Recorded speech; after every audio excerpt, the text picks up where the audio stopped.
So I'm here with ecologist Thea Powell. And Thea, can you tell me how did you first get your interest in ecology? Having done both biology, art and drama at A-level, I realised ecology was a subject that I wanted to continue in and would hopefully be interested in most days. So I thought that would be a good thing to do at university. Yeah, okay. So you did zoology at university after that. Is that right? Yeah, so I did zoology for 3 years in central London, and which I took as much field work as I possibly could. Took as many ecology-based or environmental-based modules, which was actually my course was incredibly flexible, so that was really, really good. And having graduated after 3 years, I did a master's straight away, which was 12 months just outside of London. And the facilities there and the area of woodland that we were able to access was exceptional, and it meant that my master's could also be heavily field-based and very, very applicable to hopefully the future work that I'd be getting afterwards. Yeah, that's great. I'm interested in the field work there. So for both your undergraduate and your masters, you were doing lots of field work. Did you go anywhere exotic, or where did you go for your field work? So in the first year, we stayed quite close because everyone had to do everything. So I was obviously did lots of cellular stuff as well as ecology. In my first year, summer, my first holiday at university, I came to Indonesia as a volunteer. So that was my own decision and not to do with the university. But I did some ecology out in Indonesia, based both in the jungle and then diving on coral reefs. So I learned quite a bit about forest ecology, mostly in terms of primates and herpetology, which is reptiles. And then diving, I learned quite a bit about the local coral life and fish life, which I very much enjoyed. And then in my second year at university, I was able to specialise a lot more, as well as in my third year. We went mainly on trips around the UK, so we had one to Guernsey, which was a rockshore-based modules, and then often visited what ended up being my master's campus, which is, like I said, got lots of woodland, and there's lots of fantastic lab facilities for ecologists. There's lots you can do there. Yeah, okay. And can you tell us, for listeners that don't know, the difference between zoology and ecology, because it might not be obvious to everyone. Well, I kind of use them interchangeably, which is actually incorrect.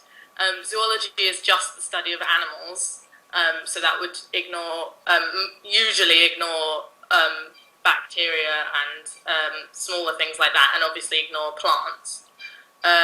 Whereas ecology is a study of a holistic environment and how things relate to each other and how they work together. So, introducing myself, I would say I was an ecologist, but within that, I often focus on zoology, and did my title of my degree suggests that what I did, but in actual fact, it was more like ecology. Yeah, sure. Yeah, it just shows the interdependence of things. I mean, you can't understand the life cycles of animals without understanding the ecology, and you can't understand ecology without understanding the life cycles of animals. So it's all kind of interlinked. Yeah, exactly. Also, some people find themselves very quickly specialising in, I really, really love birds, I'm going to be an ornithologist. And they work very, very hard at all hours of the day, specifically for birds as well, to do that. Whereas I've found that there's quite a lot of different things I'm interested in, which has meant quite a diversity of study subjects, which so far has been great and led me to really good experiences. So. And what about the coral reef conservation? Presumably you had to learn to dive in order to do that. Yeah, so I learned to dive as a hobby, knowing that I loved ecology, so presumed it might become useful. So I learned to dive a mixture through a holiday and then also through the university. That meant that when I went to Indonesia, I was actually able to say I can already dive, which saved a week of training, which meant I could get straight into learning about the coral and the fish, which was really good. Yeah. Okay, and finally, can you tell us a bit about what you're doing at the moment? Yeah, so having graduated from my master's, I did an internship with the British Ecological Society, who I've been working with as a volunteer for quite some years now. And that internship I was very privileged to get it, and I enjoyed it immensely, and it enabled me to apply and get the job that I'm currently working in, which is out in Borneo, Indonesian Borneo, with the Orangutan Tropical Peatland Project. Oh, great. And I'm their communications manager, so I work closely with all their senior scientists and researchers who we get out here to study a large number of different species, including 4 main species of primate and lots of other, all the ecology around it, so the jungle, the forest, the trees, the plants, also with biodiversity interests into butterflies and ants and things like that. So it's meant that I stay very close to a source of ecology and I'm able to tell other people about it, which I enjoy. Yeah, that's great. And presumably this is all with the aim of conserving and protecting the orangutans, using this information that you're gathering to help them to survive. Yeah, so the aim of the project is to conserve the forest in general. So everything within our area we hope to learn more about and conserve. The orangutans are just one of that, a part of that, an important part of that. Yeah, and are orangutans in danger of extinction at the moment? Are they endangered? Yeah, so the orangutans that we're studying are endangered in this area, as well as some of the other primates that we study as well. There's different types of orangutans across the world, but in general, they're very, very low numbers.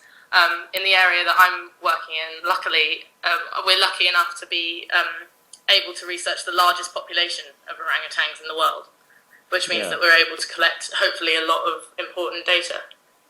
Yeah, great. Well, good luck with that, and keep up the good work. And finally, can you tell us some contact details if listeners would like to get in contact with you? Is that best via Twitter or something else? Yeah, I'm on Twitter and check it regularly, which is Thea_124. Hope my personal blog and my photography account will be available very soon. And if anyone wants to ask me questions as a general ecologist or as to do with the Orangutan Tropical Peatland Project, I'd be happy to answer them. That's great. Well, Thea, thank you for talking to EcoExpert TV all the way from Borneo. Thank you so much. Great, thanks.